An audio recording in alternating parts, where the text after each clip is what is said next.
हाँ, देखिए अब बांग्लादेश में आज से जो है नई सरकार का गठन हो रहा है। तारिक रहमान जी वहां के नए प्रधानमंत्री बनने वाले 20 साल बाद।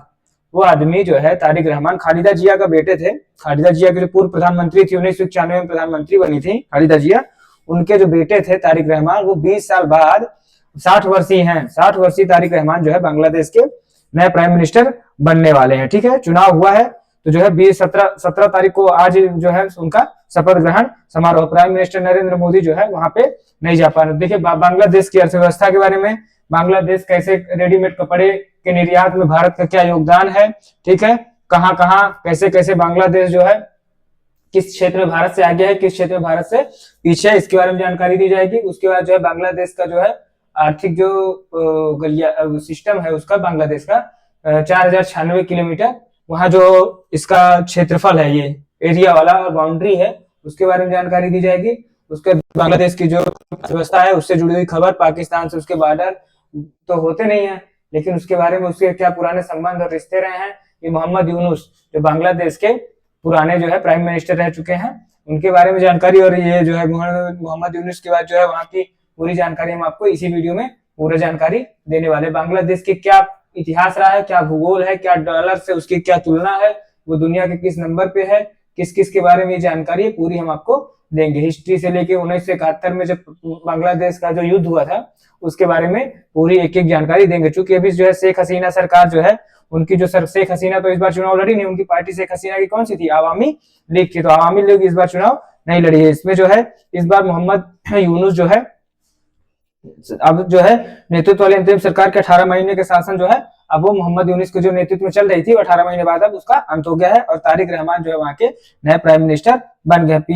पीएम मोदी जो है वहां पे नहीं जाएंगे। हमारे देश के जो इस समय लोकसभा अध्यक्ष ओम बिरला जी वहां पे पधार चुके हैं। ठीक है, दिवंगत खालिदा जिया के बेटे जो है वो बीएनपी बांग्लादेश नेशनल पार्टी के जो है वो 20 साल बाद सत्ता में वापसी कर रहे हैं। तो इसके बारे में आपको पूरी एक एक जानकारी में देने की कोशिश करूंगा। ठीक है, राष्ट्रपति मोहम्मद शहाबुद्दीन, वहां के राष्ट्रपति कौन है, मोहम्मद शहाबुद्दीन। जो बांग्लादेश के राष्ट्रपति हैं वो मोहम्मद शहाबुद्दीन, वो जो है अपने पूरे कैबिनेट के साथ ये तारिक रहमान जी आज पीएम प्राइम मिनिस्टर पद की शपथ लेने वाले हैं। ठीक है, तो उसके बारे में आइए हम विस्तार से देख लेते हैं कि क्या कैसे क्यों सरकार की स्थिरता के बारे में। बांग्लादेश की अर्थव्यवस्था एक प्रमुख विकासशील मिश्रित अर्थव्यवस्था माना जाता है। दक्षिण एशिया की दूसरी सबसे बड़ी अर्थव्यवस्था के रूप में बांग्लादेश की अर्थव्यवस्था नाम मात्र के संदर्भ विश्व की 34वीं सबसे बड़ी और विश्व की 34वीं सबसे बड़ी अर्थव्यवस्था है बांग्लादेश का बेटा। इसमें 25वीं सबसे बड़ी अर्थव्यवस्था है। विभिन्न वित्तीय संस्थानों द्वारा बांग्लादेश को अगले 11 देशों में से एक के रूप में देखा जाता है। यह एक सीमांत बाजार से उभरते बाजार में परिवर्तन हो रहा है। बांग्लादेश दक्षिण एशियाई व्यापार मुक्त क्षेत्र, विश्व व्यापार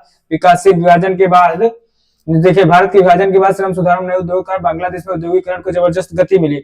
1947 और 1971 के बीच पूर्वी बंगाल ने पाकिस्तान के निर्यात का 70% से 50% हिस्सा उत्पन्न किया। आधुनिक बांग्लादेश ने 1970 के दशक के उत्तरार्ध में आर्थिक सुधारों की शुरुआत की, जिससे मुक्त बाजारों और प्रत्यक्ष विदेशी निवेश को बढ़ावा मिला है। बेटा किसको, प्रत्यक्ष विदेशी निवेश को बढ़ावा। 1990 के दशक तक देश में रेडीमेड गारमेंट्स, अब ये समझना जरूरी है कि जो बांग्लादेश में दुनिया का रेडीमेड के मामले में जो है बांग्लादेश का दुनिया में कोई टक्कर नहीं है। पूरी दुनिया में जूट उत्पादन में सबसे पहले नंबर पे कौन है बेटा, वो है बांग्लादेश है। आपका कौन है, बांग्लादेश है। ठीक है, आइए देखते हैं रेडीमेड कपड़े के निर्यात में भारत से आगे बांग्लादेश। अब निर्यात में भी पूरे वर्ल्ड में पहले नंबर पे इस समय कौन चल रहा है, बांग्लादेश चल रहा है। देख लीजिए निर्यात 2.25 लाख करोड़ रुपए का, अंतरराष्ट्रीय निर्यात में शेयर कितना हो गया, 4.1% का। ठीक है, अब देखिए यहाँ पे देखिए बांग्लादेश का निर्यात 2.56 लाख करोड़ का, अंतरराष्ट्रीय निर्यात में 6.8%, मतलब भारत कर रहा है 4.1% निर्यात और बांग्लादेश कितना कर रहा है, 6.1% निर्यात। तो आगे निकल गया कि नहीं निकल गया। ठीक है, कहां कहां भारत से आगे है बांग्लादेश वो देख लीजिए।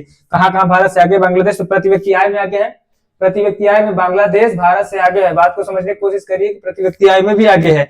दूसरा, गरीबी उन्मूलन में भी हमसे वो आगे है। ठीक है, तीसरा, लिंग समानता में भी वो हमसे आगे है। हेल्थ इंडेक्स में भी वो हमसे आगे है और शिक्षा सूचकांक में भी बांग्लादेश भारत से क्या है, आगे है। ठीक है, अब देखिए भारत बांग्लादेश बॉर्डर, बेटा ये मेन टॉपिक ये है कि भारत बांग्लादेश की बॉर्डर की लंबाई कितनी है, 4096 किलोमीटर। ये आया हुआ बेटा एमपीपीएससी में क्वेश्चन आया हुआ था। भारत और बांग्लादेश से कितने किलोमीटर का लाइन जो है बॉर्डर शेयर करता है भारत बांग्लादेश के साथ, तो कितना किलोमीटर शेयर करता है, 4096 किलोमीटर। ठीक है, 4096 किलोमीटर। आइए देख लेते हैं पश्चिम बंगाल के साथ सबसे लंबी लाइन किसके साथ शेयर करता है, पश्चिम बंगाल के साथ कितना, 2217 किलोमीटर। ये भी क्वेश्चन आया, भारत बांग्लादेश में किस राज्य के साथ सबसे लंबी सीमा साझा करता है, तो वो है बांग्लादेश 2217। उसके बाद असम के साथ है 262, फिर है त्रिपुरा, ठीक है, त्रिपुरा के साथ 856 किलोमीटर, मिजोरम के साथ इतना, फिर मेघालय के साथ 443 किलोमीटर। मतलब पश्चिम बंगाल, असम, त्रिपुरा, मिजोरम, मेघालय। अब एक क्वेश्चन ये भी बनता है बेटा कि बांग्लादेश के साथ भारत के कितने राज्य सीमा बनाते हैं, बांग्लादेश के साथ भारत के कितने राज्य सीमा बनाते हैं, तो कितने राज्य हैं, वो आपके 5 राज्य हैं बेटा। कितने राज्य हैं, 5 राज्य हैं, ठीक है, 5 राज्य। कितने राज्य हैं, 5 राज्य हैं, ठीक है। आगे देखिए, भारत को आजादी मिलने के 14 साल बाद बांग्लादेश आजाद हुआ। भारत को 1947 में, उसके 14 साल बाद कौन आजाद हुआ था, आपका बांग्लादेश हुआ था बेटा 1971 में। बांग्लादेश फिर भी वहां की प्रति व्यक्ति जीडीपी भारत के करीब पहुंच चुकी है। हम बांग्लादेश के बारे में बता रहे हैं। 1947 में विभाजन के समय बांग्लादेश पाकिस्तान में शामिल था, तब इसे पूर्वी पाकिस्तान कहा जाता था। 1971 भारतीय सेना की मदद से बांग्लादेश ने पाकिस्तान से आजादी हासिल की। इसका आधिकारिक नाम पीपुल्स रिपब्लिक ऑफ बांग्लादेश। पहली बार इसका नाम क्या रखा गया था, पीपुल्स रिपब्लिक ऑफ बांग्लादेश। पहला नाम इसका क्या था, पीपुल्स रिपब्लिक ऑफ बांग्लादेश, ठीक है। ब्लर बहुत हो रहा है छोटू, ठीक है, रिपब्लिक ऑफ बांग्लादेश। मुताबिक बांग्लादेश की आबादी अभी जो है, आबादी कितना है, 16 करोड़ 57 लाख, ठीक है, और 89 लाख जनसंख्या के साथ ढाका सबसे बड़ा शहर है बांग्लादेश का, ठीक है। तो ये अपने से काम कर रहा है रिमोट भाई, रिमोट ये अपने से काम कर रहा है, ठीक है। देखिए क्यों, अगर देखिए 88.3% मुस्लिम है, सबसे ज्यादा बांग्लादेश में क्या है, 88.3% मुस्लिम है। उसके बाद देखिए सबसे ज्यादा मुस्लिम आबादी के मामले में दुनिया में इंडोनेशिया, पाकिस्तान, भारत के बाद चौथे नंबर पर है। सबसे ज्यादा पूरे दुनिया में मुस्लिम कहाँ रहते हैं, इंडोनेशिया में। सबसे ज्यादा कहाँ रहते हैं, इंडोनेशिया में, ठीक है। उसके बाद है देखिए वर्ल्ड बैंक के डेटा के मुताबिक यहाँ लगभग 70% लोग खेती करते हैं। कितने परसेंट लोग खेती करते हैं बांग्लादेश में, 70% बेटा, ठीक है, 70% लोग खेती करते हैं, 70% लोग खेती कर रहे हैं, ठीक है। लेकिन आय का मुख्य स्रोत क्या है, कपड़ा। कपड़े के मामले में बांग्लादेश पूरी दुनिया में प्रसिद्ध है। 2000 के बाद यहाँ की गरीबी मिटाने में खेती बड़ा जरिया बनी। 2005 से 10 के बीच हुई कम गरीबी में 90% हिस्सेदारी खेती की है बेटा। कितने परसेंट, 90%। बांग्लादेश का राष्ट्रगान, देखिए ये इंपॉर्टेंट क्वेश्चन है बेटा।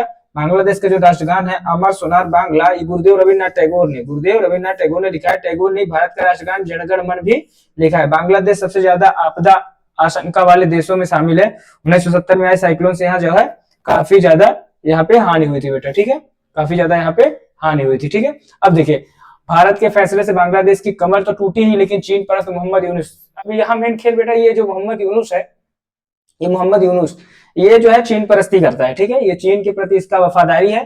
भारत से इसका ज्यादा संबंध ज्यादा करीबी नहीं रहा है। भारत की करीबी किससे रही, शेख हसीना। शेख हसीना थी इसके पहले पाकिस्तानी पीएम। खालिदा जिया भी पाकिस्तान और चीन समर्थक थी। जो इसके पहले खालिदा जिया थी वो पाकिस्तान और चाइना समर्थक थी, ठीक है। लेकिन अभी जो शेख हसीना है वो भारत के समर्थक रही है और भारत के साथ उनके अच्छे संबंध और व्यापार होते रहे हैं, ठीक है। तो ये ध्यान रखना, ये चाइना वाला है बेटा, और ये तो मोहम्मद यूनुस जी है। और इनके बारे में ये जानना जरूरी, मोहम्मद यूनुस जो है ये एक बड़ा ही अच्छा काम किया था जो बैंक के बारे में किया था, सभी महिलाओं को जोड़ने का। इसीलिए इसको शांति का नोबेल पुरस्कार भी मिल चुका है बेटा, ठीक है। विदेश से आने वाले पैसों के मामले में पाक को छोड़ा है पीछे, ठीक है। विदेश से आया धन इतने लोग रहते हैं बाहर, ठीक है। भारत में सबसे ज्यादा 41.67 लाख करोड़ रुपए विदेश से धन आता है, ठीक है। फिर उसके दूसरे नंबर पाकिस्तान है, फिर बांग्लादेश है। खैर इससे तुलना ही नहीं यार, तुलना हम लोग गलत जगह ना करें, आगे बढ़ जाते हैं, इससे अच्छा है, ठीक है। क्या बांग्लादेश भी बर्बादी की तरफ बढ़ रहा है? देखिए मेन बात ये थी कि 2024 में जब बांग्लादेश शेख हसीना के खिलाफ विद्रोह किया तो उस समय दुनिया का सबसे विकासशील देश था बांग्लादेश। उस समय दुनिया का सबसे तेजी से विकास कर रहा था बांग्लादेश। लेकिन जेनजी जो आंदोलन हुआ उसके कारण बांग्लादेश तबाही के मंजर में धकेल दिया गया। आज की प्रेजेंट कंडीशन है कि बांग्लादेश की जो आर्थिक स्थिति है वो पूरी तरीके से नष्ट हो चुकी है, सिर्फ इसलिए कि युवा के जोश में, युवा के सम्मान में पूरा कहानी फैल गया है, ठीक है। और युवाओं ने अपनी एक अलग पार्टी बनाई जिसका रिजल्ट ना के बराबर एकदम काफी तरीके से गड़बड़ हो गया है रिजल्ट, ठीक है, क्योंकि वो सीटें नहीं निकाल पाया, ठीक है। वही तरीके से वो धार्मिक पार्टी बनाए वहां के युवा लोग, क्योंकि 88% तो मुस्लिम आबादी है इसके लिए। लेकिन समझने वाली बात है कि अपने काम की चीज हम लोग देखते हैं कि बांग्लादेश से जुड़ी 12 जरूरी जानकारी। ऑफिशियल नाम है देखिए बांग्लादेश का People's Republic of Bangladesh. Official नाम क्या है? पीपुल्स रिपब्लिक ऑफ बांग्लादेश, ठीक है। कब बना था? 26 मार्च 1971 को। बांग्लादेश कब बना था? 26 मार्च 1971 को बांग्लादेश का गठन किया गया, 26 मार्च 1971 को। उसके बाद क्या है? पॉपुलेशन कितना है? 17.12 करोड़। राजधानी बांग्लादेश की कहाँ पे है? ढाका में है। राष्ट्रगान अमर सोनार बांग्ला। अमर सोनार बांग्ला, अमर सोनार बांग्ला, ठीक है बेटा। और ये जो है किसने लिखा था? गुरुदेव रविंद्रनाथ टैगोर ने। कौन लिखा था? गुरुदेव रविंद्रनाथ टैगोर ने। भाषा क्या है? बांग्ला। करेंसी क्या है? टका। और जीडीपी जो है, ठीक है, देखिए लेने के देने पड़ गए थे, डॉलर के लिए तरसेगा बांग्लादेश। उस समय जब स्थिति खराब हुई थी, 2024 की घटना है, 2024 वाली घटना के लिए बेटा ये पूरी तरीके से देखिए, ये है बांग्लादेश, बांग्लादेश का मैप, बांग्लादेश किस तरीके से, ये है शेख मुजीबुर रहमान बेटा, ये आदमी है शेख मुजीबुर रहमान। इस आदमी ने बांग्लादेश के लिए संघर्ष किया है, ठीक है। लेकिन प्रेजेंट स्थिति ये है कि जैसे आप भारत में महात्मा गांधी को गाली दे सकते हैं, उसी तरीके से बांग्लादेश में आप शेख मुजीबुर रहमान को गाली दे सकते हैं, कहीं कोई दिक्कत की बात नहीं है, ठीक है। डूब गई बांग्लादेश की अर्थव्यवस्था, कंगाल हो गया बांग्लादेश, यूनुस कर सकते हैं बड़ा ऐलान, ठीक है। ये न्यूज आई थी ब्रेकिंग न्यूज के रूप में, लेकिन अभी क्या है कि ये आर्थिक स्थिति पे पटरी पे बांग्लादेश आ रहा है। उस समय की कहानी और थी, आज की कहानी और है। अब बांग्लादेश अपने स्वतंत्र रूप में, और जो है तारिक जो है रहमान जी जो है बांग्लादेश के प्राइम मिनिस्टर बनने वाले हैं। 20 साल बाद वहां पे नई पार्टी जो है शपथ लेने वाली है बेटा, ठीक है। और खालिदा जिया के कौन है? बेटे हैं। कौन? तारिक रहमान। याद रखना है कौन है? खालिदा जिया के बेटे हैं तारिक रहमान। उनकी पार्टी का नाम क्या है तारिक रहमान का? जो है BNP, बांग्लादेश नेशनलिस्ट पार्टी, ठीक है। और इसको ध्यान में रखना है, बांग्लादेश में भारत पाक से कम गरीबी है, ठीक है। अगर ये भारत से भी कम गरीबी है और बांग्लादेश से भी कम गरीबी है, ठीक है। एक समस्या इस बात की भी है, इसको भी समझने की कोशिश करिए। गरीबी के नीचे रह रही जनसंख्या कितना है, ये आपको दिखाया है 2019-2018 में खाने की उपलब्धता के आधार पर रैंकिंग, प्रति व्यक्ति आय के आधार पर रैंकिंग, ठीक है। तो ये आपको देख लेना है, समझ लेना है। खैर इससे तुलनात्मक रूप से ये समझना है कि वहां की जनसंख्या कम है, इसलिए वहां पे बेटरमेंट ज्यादा है यहाँ से, ठीक है। आइए देखते हैं बांग्लादेश की अर्थव्यवस्था मुख्य रूप से रेडीमेड गारमेंट निर्यात, कुल निर्यात का 80% और कृषि पट्टी की पिछले दशकों में तेजी से बढ़ी जो है 2026 में उच्च मुद्रास्फीति, बढ़ते विदेशी कर्ज, बैंकिंग क्षेत्र में गैर निष्पादित ऋण की चुनौतियों का सामना बांग्लादेश कर रहा है बेटा, ठीक है। मुख्य विशेषता वर्तमान स्थिति क्या है 2026 की? गारमेंट सेक्टर, बांग्लादेश दुनिया का दूसरा सबसे बड़ा परिधान निर्यातक, जो जीडीपी महत्वपूर्ण, अभी दुनिया में दूसरा सबसे बड़ा परिधान निर्यातक बना है कौन? बांग्लादेश। दुनिया में दूसरा सबसे बड़ा परिधान निर्यातक बन चुका है। आर्थिक विकास चुनौतियों 1972 के बाद से मजबूर वृद्धि के बाद या उच्च विदेशी घरेलू कर्ज के कारण संकट में है। सबसे ज्यादा कर्ज इस समय जो है बांग्लादेश बेटा पूरी तरीके से प्रेजेंट टाइम में कर्ज में डूबा हुआ है। सबसे ज्यादा दिक्कत बांग्लादेश के लिए जो आर्थिक स्थिति का है वो कर्ज के लिए दिक्कत है बेटा, कि कर्ज में बांग्लादेश पूरी तरीके से डूब चुका है। बैंकिंग सेक्टर, बैंकिंग क्षेत्र में भारी मात्रा में खराब कर्ज और कई संस्था दिवालिया होने की कगार पे है। बांग्लादेश की मुद्रास्फीति, विदेशी मुद्रा भंडार, मुद्रास्फीति उच्च बनी हुई, विदेशी मुद्रा भंडार में उतार चढ़ाव में चिंता पैदा की है, ठीक है। अमेरिका के साथ समझौता 2026, बांग्लादेश अमेरिका के साथ गवर्नमेंट निर्यात पर टैरिफ कम करने के समझौते के, जो इसकी अर्थव्यवस्था के लिए एक प्रमुख सकारात्मक कदम बना हुआ है, ठीक है। बाकी तो ठीक है, लेकिन जो ऋण संकट है ना, वो दुनिया में किसी भी देश के लिए बेटा, ऋण संकट दुनिया में किसी भी देश के लिए अपने आप में एक बहुत बड़ी चुनौती बनता जा रहा है, किसी भी देश के लिए। कोई ऐसा नहीं है कि भारत में भी वही हाल है, ठीक है। बस हमारा वाला दिखाई नहीं दे रहा है, क्योंकि अभी जो है चंगू मंगू दो लोग बैठे हुए हैं, तो वो दिखाने ही नहीं देते हैं, ठीक है। ये समझने वाली बात है। 1971 में वर्ष बांग्लादेश के इतिहास में सबसे महत्वपूर्ण क्या था? इसी वर्ष 9 महीने चले बांग्लादेश मुक्ति युद्ध के बाद एक स्वतंत्र राष्ट्र बना था। कब? 1971 में बेटा स्वतंत्र राष्ट्र बांग्लादेश बना था कि नहीं बना था? उसके बाद क्या था? स्वतंत्रता घोषणा शेख मुजीबुर रहमान ने, यही जो है शेख मुजीबुर रहमान कौन थे? शेख हसीना के पिताजी, जो पूर्व प्राइम मिनिस्टर रही है शेख हसीना, इनके पापा रहे पिताजी शेख मुजीबुर रहमान, ठीक है बेटा। वहां के राष्ट्रपिता कहे जाते थे। आधिकारिक तो बांग्लादेश स्वतंत्रता घोषणा की इस दिन को बांग्लादेश में स्वतंत्रता दिवस के रूप में मनाया जाता है बेटा, ठीक है। पाकिस्तानी सेना द्वारा बंगाली राष्ट्रवादियों और नागरिकों के दमन के लिए शुरू किया गया एक सैन्य अभियान, जिसके कारण व्यापक नरसंहार हुआ। मुक्त वाहिनी का गठन, पाकिस्तानी सेना के अत्याचारों के विरोध में स्थानीय लोगों और पूर्व सैनिकों ने मिलकर मुक्त वाहिनी बनाई थी। मुक्त वाहिनी बनी वहां पे, ठीक है। भारत की भूमिका, तत्कालीन प्रधानमंत्री इंदिरा गांधी ने बांग्लादेश शरणार्थियों की समस्या और मानवाधिकार के उल्लंघन को देखते हुए मुक्त वाहिनी का समर्थन किया था। क्या किया था? मुक्त वाहिनी का समर्थन किया था। कौन? तत्कालीन प्राइम मिनिस्टर आयरन लेडी, तत्कालीन prime minister iron lady Indira Gandhi. उन्होंने ही जो है बांग्लादेश को 2 हिस्सों में करवाया, और आज जो दुनिया में एक अपनी धनक है, साख है बांग्लादेश को बनवाने में, दुनिया के इतिहास में भारत का भी एक नाम है। उसका मुख्य श्रेय किसको जाता है? श्रीमती इंदिरा गांधी को, जिनको हम आयरन लेडी कहते हैं, ठीक है बेटा। ठीक है, भारत की भूमिका तत्कालीन प्रधानमंत्री इंदिरा गांधी के कारण, ठीक है। विजय दिवस, देखिए बेटा यही है विजय दिवस जो आप मनाते हैं हर साल 16 दिसंबर को। 16 दिसंबर को हर साल विजय दिवस मनाते हैं। 1971 में इसी दिन वो खेल हुआ था, भारतीय सेना मुक्ति वाहिनी। एक भारतीय सेना थी, एक मुक्ति वाहिनी के संयुक्त दबाव पर पाकिस्तान जनरल नियाजी, यही बेटा था उस समय नियाजी। क्या नाम था इसका? नियाजी, ठीक है। नियाजी 93 सैनिकों के साथ आत्मसमर्पण कर दिया था। क्या किया था? आत्मसमर्पण कर देते। इसी कारण बांग्लादेश एक स्वतंत्र देश बना। इसीलिए कहा जाता है ना, इंदिरा गांधी ने जो है पाकिस्तान को घुटने पे ला दिया था। क्या किया था?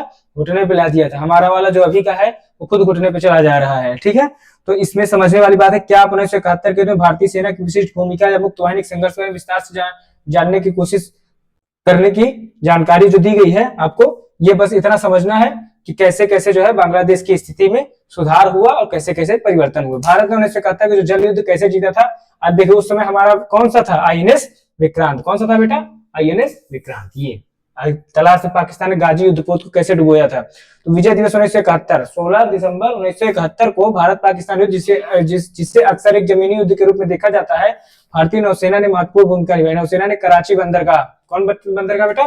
कराची बंदरगाह पे 2 बार हमला किया, जिससे पाकिस्तान की नौसैनिक क्षमता पंगु हो गई। साथ ही पीएनएस गाजी, यही बेटा पूछा हुआ, पीएनएस गाजी को भी डुबो दिया था। पीएनएस गाजी डूब गया था। डुबो अमेरिका से लीज पर ली गई इस पनडुब्बी भारत के एकमात्र विमानवाहक पर आईएनएस विक्रांत, ये बेटा इंपॉर्टेंट है, आईएनएस विक्रांत को नष्ट करने का कार्य सौंपा गया था। ठीक है, आगे देखिए आईएनएस विक्रांत को नष्ट करने का जो कार्य सौंपा गया था वो है, देखिए ये है नक्शा, आपका मैप है। देखिए ये तो अपना हिंदुस्तान है, ये अपना हिंदुस्तान है बेटा, इधर वाला नेपाल है। ठीक है, ये आपका ये बांग्लादेश है, यहाँ पे बांग्लादेश है। ठीक है, बांग्लादेश 4096 किलोमीटर। बाकी ये पाकिस्तान है, ये अफगानिस्तान है, ये अफगानिस्तान है। किर्गिस्तान, उज्बेकिस्तान, तुर्कमेनिस्तान बगल बगल में है। किर्गिस्तान, उज्बेकिस्तान, तुर्कमेनिस्तान बगल बगल में है। फिर आपके बगल में ईरान है, फिर उसके बगल में इराक है, नीचे ओमान है, सऊदी अरब है, यमन है, सीरिया है। ठीक है, बस बाकी आपको ज्यादा कुछ ध्यान देने की जरूरत इस मामले में नहीं है। ठीक है, आगे देखते हैं। अब देखिए मेन खेल यहाँ पे फंस कहां से रहा है? मेन खेल ये आदमी कर रहा है, ये जो दोनों चंगू मंगू है बेटा, ये दोनों एक दूसरे को चूतिया बना रहे हैं, एक दूसरे को। इसका कोई अधिकार न इसका इस पे है, न इसका इस पे है। ये दोनों एक दूसरे को बेवकूफ बना रहे हैं एक तरीके से। कैसे? देखिए बांग्लादेश, मोहम्मद यूनुस ने जाते जाते और तारिक रहमान की शपथ से पहले भारत को एक बार फिर से छेड़ा है। छेड़ा किस मामले में है? ये चीन से जो है नजदीकों के बारे में, क्योंकि चीन के पास बेटा समस्या इस बात की है ना कि चीन दुनिया का आज के टाइम पे जिस हिसाब से विकास कर रहा है, मतलब उसकी अपनी एक अलग शाख है दुनिया में। ठीक है, चाइना अमेरिका के बाद अब प्रेजेंट टाइम में देखा जाए तो चाइना से ज्यादा जिस हिसाब से विकास हो रहा है ना, आने वाले 5 से 6 साल में चाइना पूरी दुनिया पे राज करने की स्थिति में पहुंच जाएगा। ठीक है, देखिए कैसे 1948 में हुआ था यूएन पीस मिशन का गठन। ये क्वेश्चन बेटा अभी आया था पेपर में, यूपी पुलिस का एक पेपर हुआ था, यूपी पुलिस का उसमें एक क्वेश्चन पूछा था बेटा, यूपी पुलिस वाले में। ये क्वेश्चन क्या था कि 1948 में हुआ था यूएन पीस मिशन का गठन। ये क्वेश्चन पूछा था कि यूएस पीस मिशन का गठन कब किया गया था? तो 1948 में। अब यूएन पीस मिशन का यहाँ पे जिक्र क्यों किया गया है? क्योंकि इसने जो है यूएन पीस मिशन जब यहाँ पे पूरी तरीके से खतरा हुआ था बांग्लादेश में, तो यूएन पीस मिशन यहाँ पे काम करने के लिए आया था। बांग्लादेश में जब स्थिति गड़बड़ हुई तो कौन आया था?